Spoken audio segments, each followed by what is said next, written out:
হ্যাঁ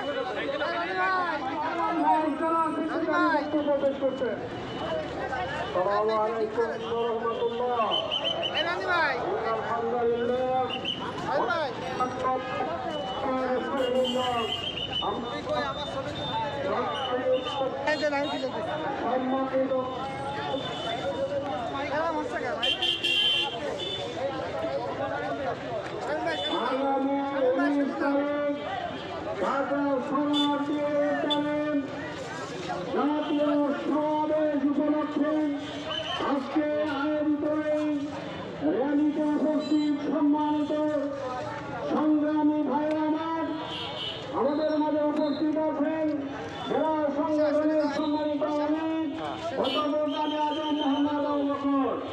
আমাদের মাঝে উপস্থিত আছেন জেলা সংগঠনের সম্মানিত ভাইরা আমির জনতা জনাব আব্দুল আলীম। অন্যান্য নেতৃবৃন্দ উপস্থিত আছেন এবং কথা বলবেন। আমি আপনাদের কাছে নিবেদন রাখি আপনারা ছেড়ে দিয়ে রাস্তা ক্লিয়ার রেখে রাস্তা চলাচল বন্ধ করবেন না।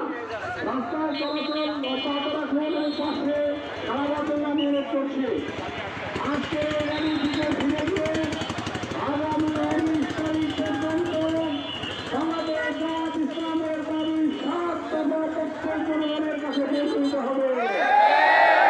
এই 7 দফা আদায় না হওয়া পর্যন্ত জামাত ইসলামের ময়দানে থাকবে ইনশাআল্লাহ।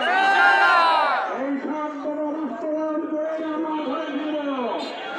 আশা করেন আপনারা এসেছেন আগামী দিন অর্থাৎ 19 তারিখ ঢাকায় যাওয়ার জন্য আপনাদের প্রত্যেকের প্রস্তুতি গ্রহণ করতে হবে এবং প্রত্যেকটা নাগরিকের কাছে 7 দফার দাবি পৌঁছে দিতে হবে।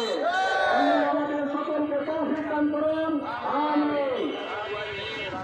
সংগ্রামী উপস্থিতি এ পর্যায়ে আমাদের সামনে বক্তব্য পেশ করবেন বাংলাদেশ জামাত ইসলামী ঝিনাইদহ জেলা শাখার সংগ্রামী নায়েবে আমির, ঝিনাইদহ পৌরসভার মেয়র পদপ্রার্থী আমাদের নেতা জনাব আব্দুল আলীম ভাই।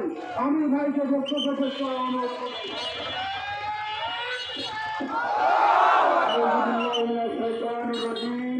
বিসমিল্লাহির রহমানির রহিম। আলহামদুলিল্লাহি রাব্বিল আলামিন। আসসালাতু ওয়াসসালামু আলা রাসূলিল কারীম। আজকের এই পূর্ববর্তী সমাবেশের সম্মানিত সভাপতি, সম্মানিত প্রধান অতিথি, বাংলাদেশ জামাত ইসলামী ঝিনাইদহ জেলা শাখার সম্মানিত আমির, আগামী